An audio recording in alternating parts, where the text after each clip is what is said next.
Triunfo pessoal, capítulo 9. O significado existencial.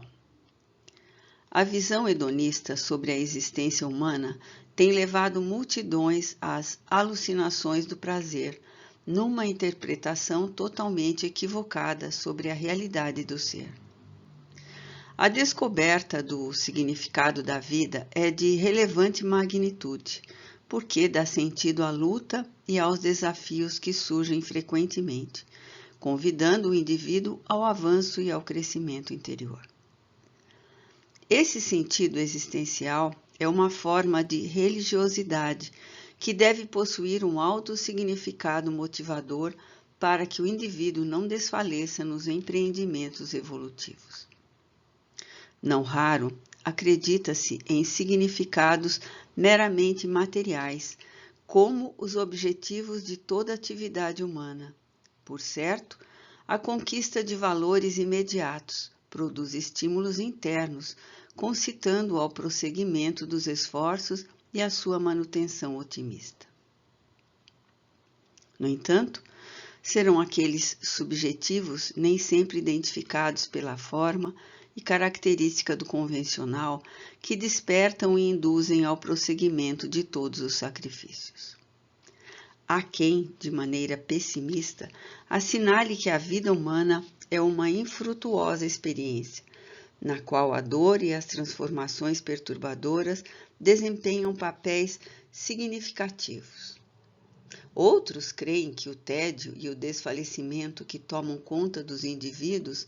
são responsáveis pela falta de metas legítimas, porque o ser humano é somente um animal que pensa. Nada obstante, a beleza, a arte, a cultura, a ciência, a solidariedade, os sentimentos humanitários, a fé religiosa demonstram que o ser humano é um incessante conquistador que avança resoluto na busca do fim pelo qual anela. Se não cultiva um ideal religioso, encontra-se desvinculado do fulcro gerador de vida e desse modo desfalece com mais facilidade, por encerrar na anóxia cerebral e, portanto, na morte orgânica, todos os objetivos existenciais, o que não deixa de ser um grande engano. Há mesmo nesse tópico indivíduos que, em se vinculando aos ideais de engrandecimento humano, tornam-nos sua religião, na qual se realizam e desenvolvem outros contingentes de forças físicas, morais e psíquicas que os auxiliam nos enfrentamentos, tornando-os heróis internos em si mesmos, vencedores de alto significado. O espírito humano é o mais elevado clímax da evolução antropossociopsicológica na Terra. No entanto, não constitui a etapa final desse processo, porque novos investimentos lhe são oferecidos ou adquiridos. Quando encerrados ciclos de conquistas, abrem-se-lhe novas frentes para o próprio engrandecimento. Encontrando-se no campo objetivo da vida, crê-se que tudo deve ser considerado através dos padrões físicos, fisiológicos, materiais. O ser humano, todavia, é um feixe de emoções por deslindar e desenvolver de forma que se facultem estados interiores de bem-estar e de plenitude, que independem de coisas e de lugares, de circunstâncias e de posses. Não se trata de uma questão filosófica ou teórica, mas de uma realidade existencial, na qual todo indivíduo experiencia valores internos que lhe podem estimular o autoconhecimento ou bloquear-lhe as percepções extrafísicas. Inevitavelmente, vendo a vida como um amontoado de enigmas, certo aturdimento invade a pessoa, que parece desestruturada para os resolver, temendo ser vencida pela variedade dessas ocorrências inesperadas. Sem embargo, o largo passo da cultura, da ciência e da tecnologia desvendando sem parar o desconhecido, diminuindo as dores excruciantes que antes eliminavam milhões de seres, muito vem contribuindo para que outros, que jazem ocultos e desafiadores, sejam também ultrapassados, deles retirando-se os benefícios que são decorrentes da sua solução. Os atavismos que remanescem no ser, mantendo-o na faixa primária das reações comportamentais, têm tornado a existência tumultuada e às vezes quase insuportável com os estertores das guerras de toda a natureza, que se multiplicam no ser e à sua volta. Igualmente, as propostas filosóficas, éticas, morais, religiosas e humanitárias vêm trabalhando para que se altere essa situação lamentável, provocada por alguns ignóbeis legisladores que, atormentados e insanos, fazem-se responsáveis pelos tenebrosos comportamentos que assaltam a sociedade, tornando-a muitas vezes mais perigosa do que as selvas. O esforço para se encontrar o significado existencial deve ser contínuo, porquanto a sua falta, o seu não conhecimento, podem produzir transtornos internos que dão surgimento a processos psiconeuróticos. Pessoas inteligentes, lúcidas, estoicas, bem situadas financeiramente, amadas, quando perdem o sentido da vida e tombam nesse vazio existencial que a religião sempre preenche, oferecendo metas transpessoais, sentindo-se inúteis, desenvolvem transtornos neuróticos que necessitam ser superados, reencontrando a razão de ser da vida, a utilidade de viver, as imensas possibilidades que lhes estão ao alcance para se tornarem felizes e plenas. São, portanto, valores subjetivos como a oração, a meditação, a reflexão, a calma e o trabalho em favor da renovação pessoal, que conseguem preencher emocionalmente, reestruturando o indivíduo em relação à existência humana. Essa viagem silenciosa é intemporal, não podendo ser realizada em determinado período de tempo, através de objetivos imediatos, mas por meio de experiências psíquicas e emocionais que transcendem a consciência atual, oferecendo-lhe meta segura mais adiante.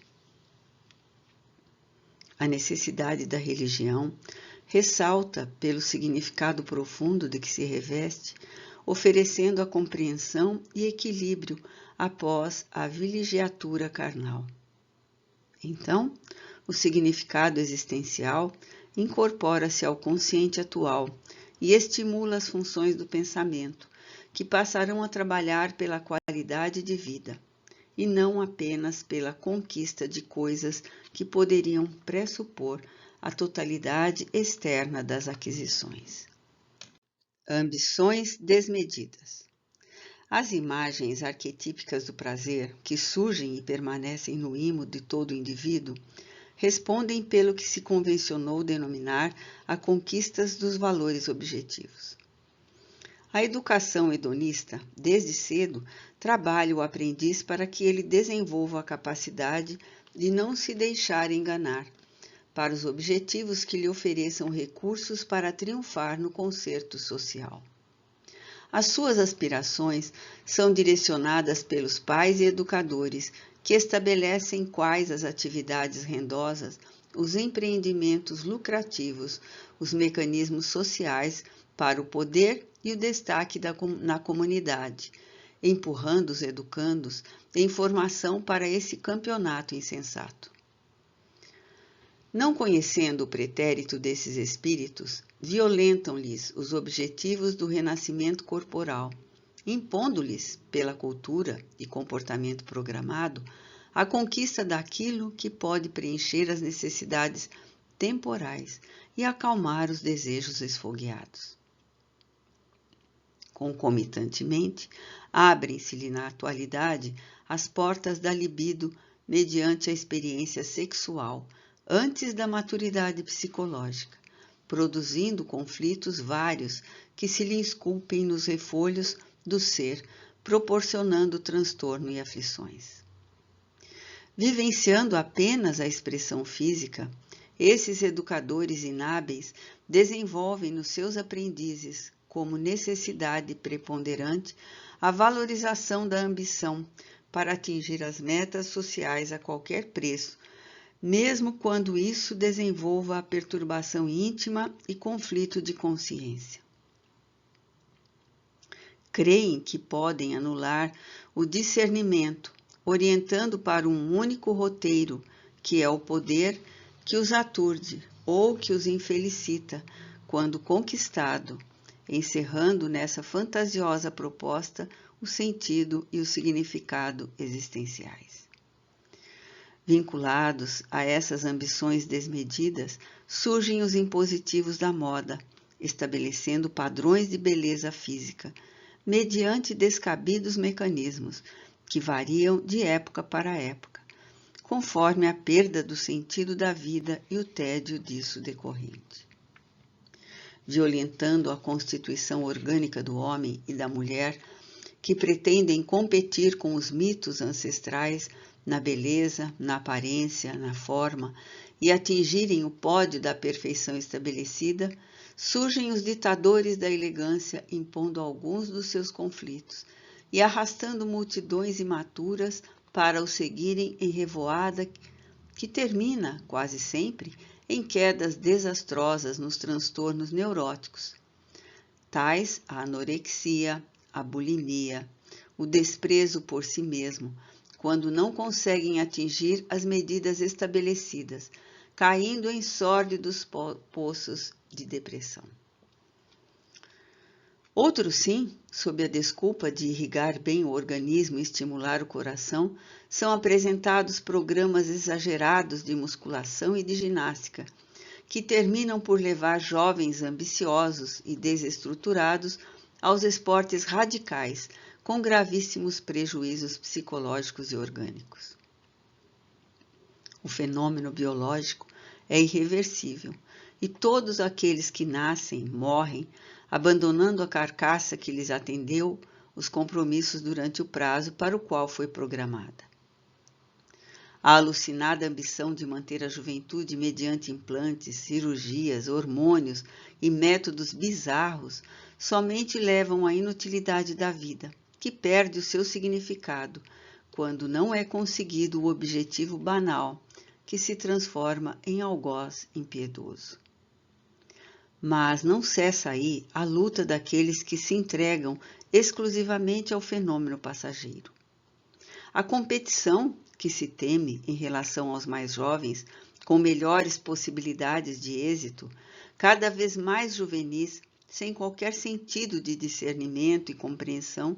para as atribuladas situações a que são empurrados pela beleza física, pela perfeição de linhas, pela elegância, que logo cedem lugar às naturais enxúndias e celulites, que se apresentam em diferentes partes do corpo, exigindo-lhes mais malhação, mais alimentação específica, mais tormento íntimo, mais entrega ao sexo ou às libações alcoólicas, ou às ingestões de drogas químicas, tornam-se-lhe mecanismos de fuga que os ajudam a suportar as tensões. Os deuses de um dia logo tombam do trono, cedendo lugar a outros que os substituem, desaparecendo nas sombras dos tormentos que vencem alguns e os submetem a processos de desesperação incomparável.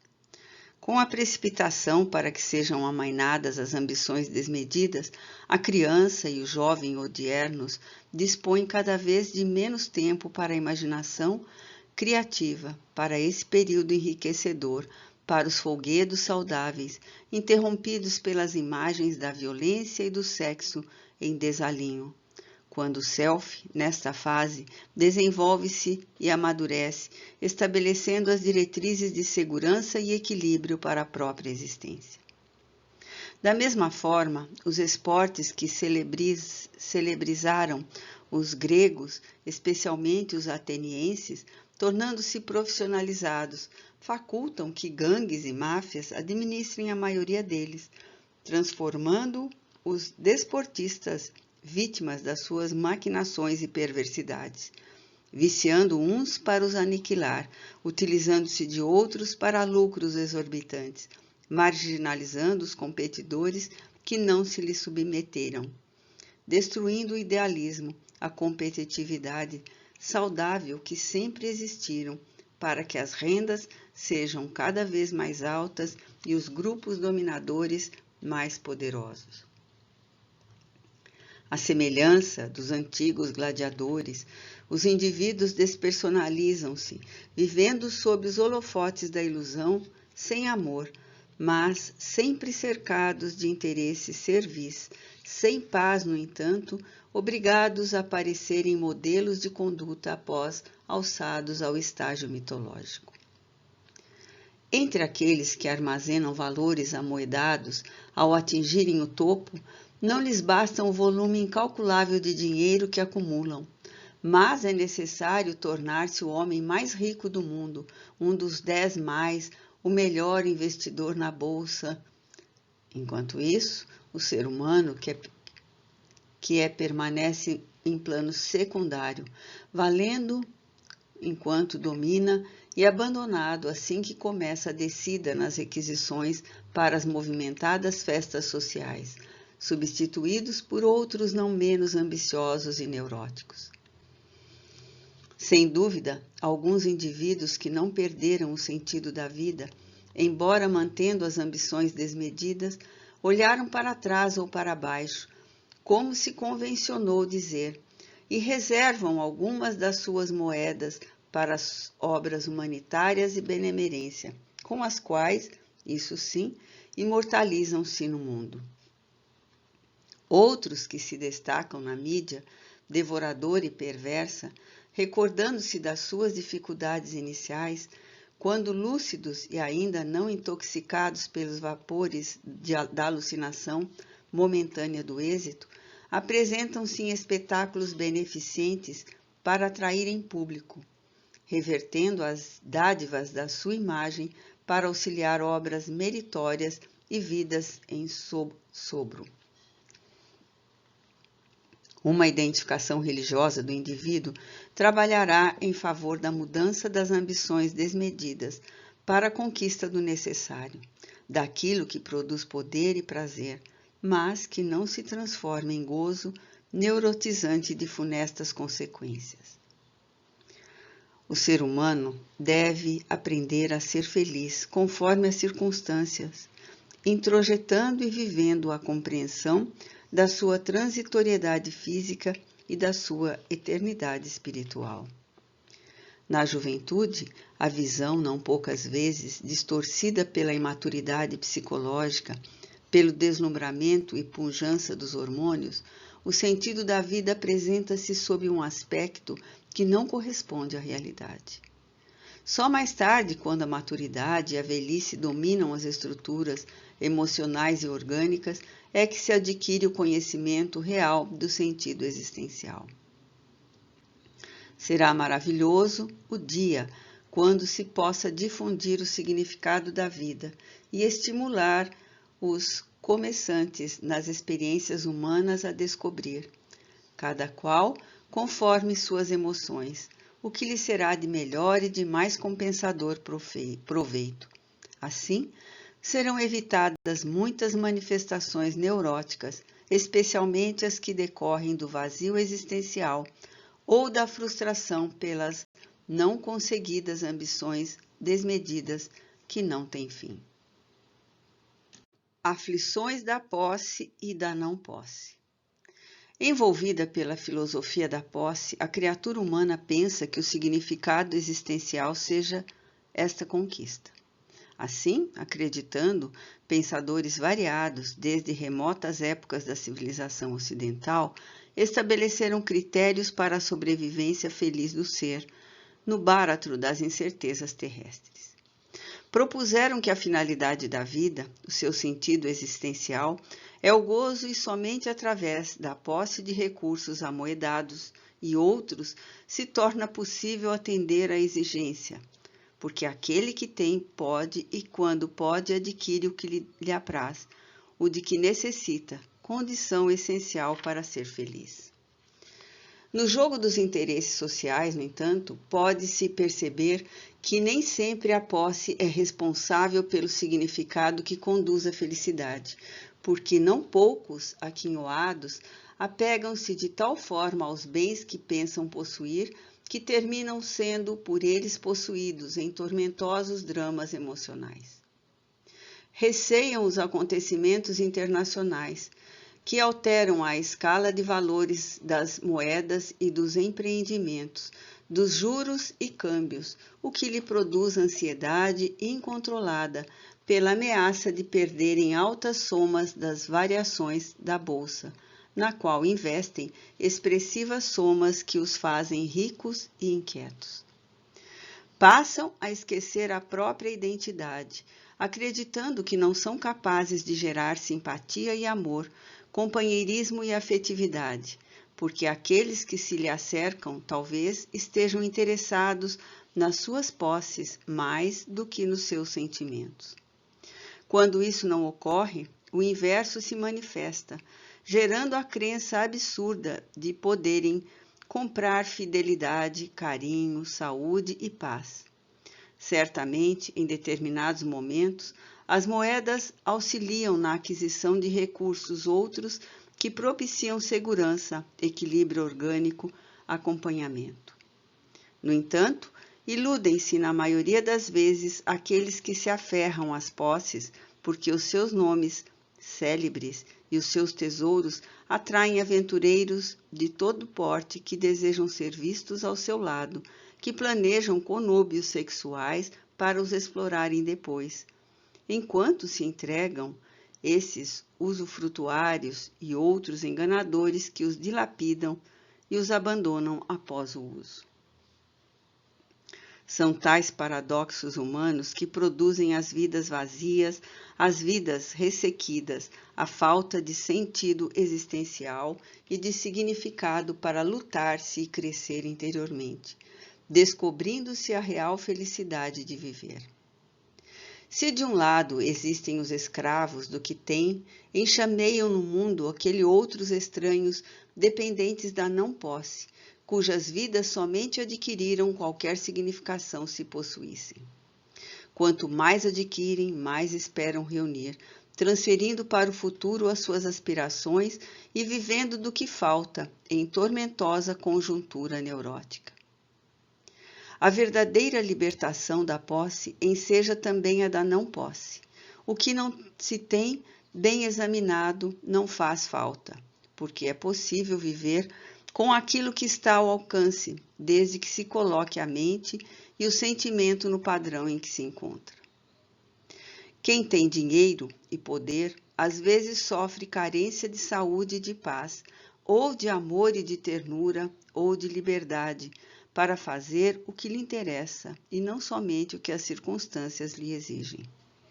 Igualmente, quem não o tem pode encontrar-se em alegria e confiança de melhores dias, ou em clima de resignação, experienciando a escassez que o auxiliará a administrar a abundância, quando ou se chegar a alcançá-los. Ultrapassada a questão da posse e da não posse, ocorreu a alguns filósofos que a existência é sempre assinalada pela dor, e em face dessa constatação apresentaram a proposta estoica, que viu o mundo apenas do ponto de vista material. O significado da vida deveria ser a luta travada para superar o sofrimento, vivendo de acordo com a natureza e resignando-se aos impositivos do destino, à justiça, porque o mundo, em consequência, seria justo em razão de ser racional. Através do eudemonismo, na visão estoica, a finalidade existencial consiste em exercitar a própria virtude, aprimorando-se para alcançar a felicidade.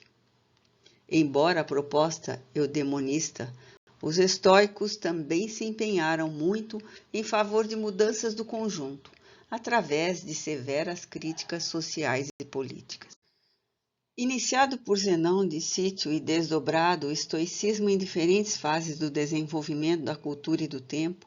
foi adotado por notáveis pensadores do pretérito remoto e próximo que o levaram a Roma e o espalharam por toda a Europa, dando lugar, no período novo, quando adotado pelos romanos, a especulações de caráter religioso e moral, havendo-se destacado nessas fileiras, dentre outros, Seneca, Marco Aurélio, Epiteto, que lhe ofereceram considerável contribuição.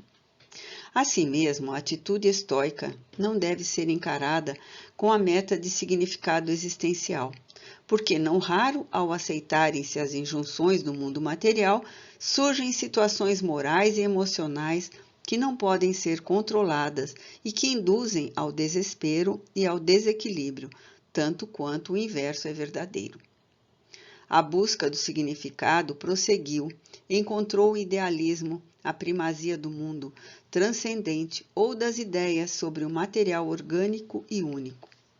O conceito é vasto e situa na consciência todas as coisas e o próprio mundo, convidando o ser à percepção dessa realidade. Iniciado na escola de Eleia, na Grécia, vicejou largamente através dos tempos, tornando Descartes o pai do idealismo moderno, que propunha a busca da verdade legítima, que não pôde ser encontrada nas coisas, seja como for que se apresentem. Dividindo-se posteriormente em duas correntes, o empírico e o absoluto, foi enriquecido por filósofos extraordinários que tentaram demonstrar a necessidade da conquista interna relevante. Hegel, por exemplo, propôs que a verdade procede e gera o ser.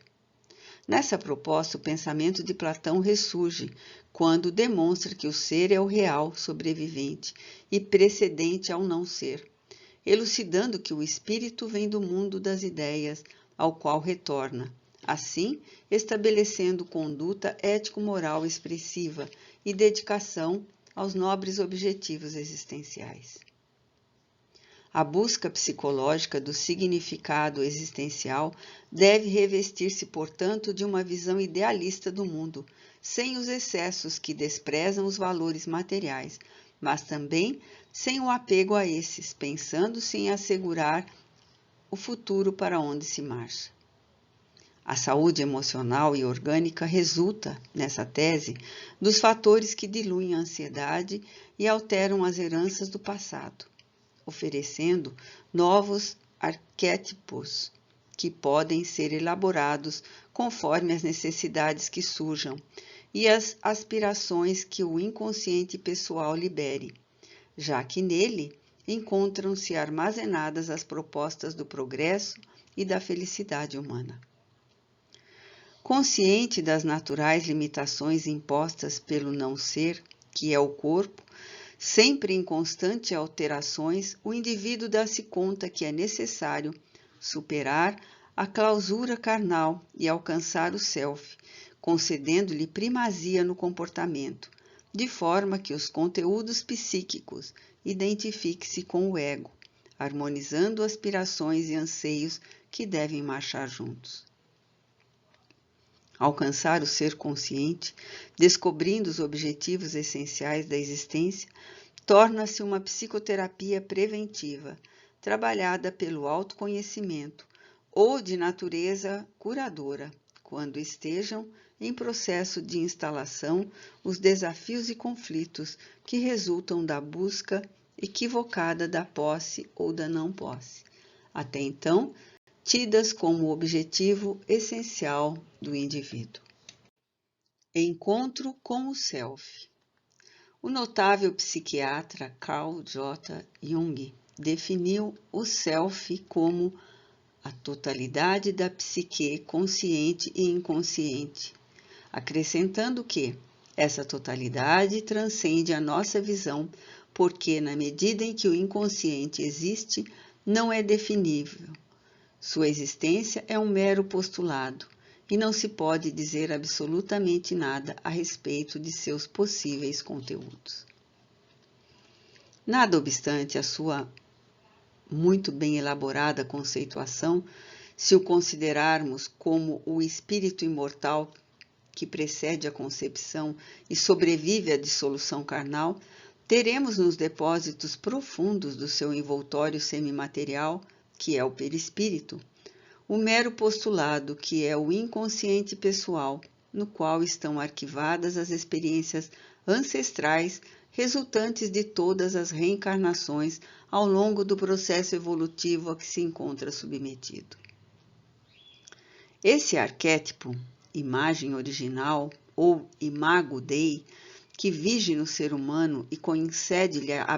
abrangência da consciência e da inconsciência, respondendo pela sua totalidade, procede do arquétipo primordial, consciência cósmica, Deus ou causalidade absoluta. Toda atividade, consciente ou não do ser humano, deve dirigir-se para a perfeita identificação do si mesmo, integrando os conteúdos psíquicos remanescentes das memórias pretéritas, extratos das reencarnações, íncitos no inconsciente pessoal com o ego, de maneira que a sua seja a busca desse arquétipo primordial, de modo a conseguir a harmonização de natureza cósmica, que deverá ser a fatalidade do processo evolutivo. Nessa jornada de integração dos conteúdos psíquicos com a realidade do eu, os valores éticos se destacam propondo o equilíbrio do ser, que se liberta das fixações perturbadoras que dão curso aos distúrbios neuróticos, assim como aos conflitos que procedem dos erros cometidos e que se impõem como necessidades reparadoras em forma de transtornos de diferentes graus. A autoconsciência se lhe afirma à medida que descobre o objetivo essencial da existência humana, que é a autoidentificação, percebendo todos os valores que se lhe encontram em latência, aguardando o desenvolvimento das possibilidades para torná-los vibrantes e participantes da vida. Os remanescentes conflitivos cedem então lugar à saúde emocional, a pouco e pouco substituídos pela segurança de conduta, pelas realizações enobrecedoras, pela superação dos tormentos da consciência, bem como da culpa, permitindo-se crescer sem fronteiras ou limites, desbravando todo o potencial inconsciente que jaz ignorado, não obstante seja portador de tesouros incalculáveis, e não somente de angústias e perturbações que ressumam periodicamente em forma de desequilíbrios. O ser humano é o protótipo máximo do processo evolutivo até o momento,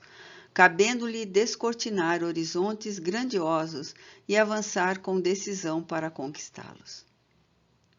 Para quem se empenha nessa luta, não existem limites que não possam ser conseguidos, desde que as dificuldades e os desafios sejam considerados como estímulos e possibilidades por alcançar.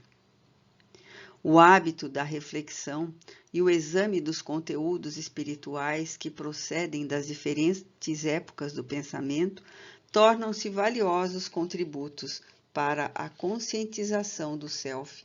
que supera os automatismos anteriores a que se vê compelido para agir com acerto e consciência nos variados cometimentos que lhe dizem respeito. Se por acaso algum distúrbio lhe tisna por momentos a claridade do discernimento, compreende que se trata de uma herança perturbadora, que deve ser ultrapassada, diluindo-a mediante a autoconsciência que permite encontrar o melhor recurso a ser utilizado. Ante as investidas neuróticas, defluentes de fatores endógenos ou exógenos que fazem parte do processo evolutivo, aceita-as e enfrenta-as com lucidez mental e compreensão emocional, permitindo-se novas experiências saudáveis que se sobrepõem ao conflito eliminando-o. Ninguém atravessa a existência sem essas heranças perturbadoras que se encontram na própria essência do ser. Apesar disso, a consciência do si ajuda-o a enfrentar os aparentes impedimentos, esculpindo os novos valores que se desenvolverão lentamente, conquistando os espaços antes ocupados pelos temores injustificáveis ou culpas superáveis.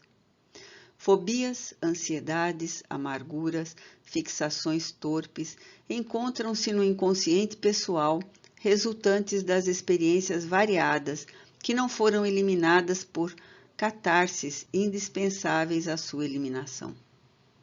Para tanto, os processos psicoterapêuticos têm por meta, além de o sanar, integrar o ser nos valores profundos do self, na sua consciência divina, onde pulsam as vibrações cósmicas do amor encarregadas da sustentação da vida e de todos os seus atributos. Quanto maior for a conscientização do self, mais fáceis se tornam os avanços no desdobramento dos inimagináveis tesouros de conhecimentos, belezas e harmonias que são adormecidos nos seus refolhos mais delicados e profundos. A adoção de um comportamento rico de religiosidade, sem temor nem ansiedade, sem transferência da realidade objetiva para as fugas subjetivas, superados os mecanismos conflitivos que induzem a busca da fé religiosa somente para fugir dos desafios mundanos, constitui uma metodologia preciosa e saudável para o mistério de integração plena e tranquila nos superiores objetivos existenciais. Na condição de psicoterapeuta por excelência, Jesus, analisando os conflitos que atormentam o ser humano, exarou com sabedoria, conforme as anotações de Mateus, no capítulo 5 de seu Evangelho, no versículo 25. Concilia-te depressa com teu adversário, enquanto estás no caminho com ele, para que não aconteça que o adversário te entregue ao guarda e sejas lançado na prisão. Inevitavelmente, percebe-se que o adversário é interno. São as paixões dissolventes que aturdem o ser e que, em desalinho, encarceram a consciência nos conflitos, gerando os tormentos a que se entregam todos aqueles que se deixam vencer pela culpa, transformada em fobia, ou em angústia, ou em ansiedade, ou em insegurança, ou em transtorno neurótico de outro porte qualquer. Logo depois, no versículo 26 do mesmo capítulo, ele aduziu: Em verdade te digo que de maneira nenhuma sairás dali enquanto não pagares o último ceitil. A oportuna referência tem um caráter terapêutico, lecionando o que se faz necessária para a paz íntima, a reconciliação com o adversário, os referidos hábitos mórbidos, perturbadores, transformando-os em agentes de progresso e de renovação, mediante os quais se instalam o equilíbrio, o bem-estar, a saúde, o reino dos céus na terra transitória. Essa salutar identificação dos valores do self, a perfeita integração nele, constituem uma das bem-aventuranças, aquela que faculta ao homem a felicidade terrena, prelúdio da vida espiritual futura a que está destinado.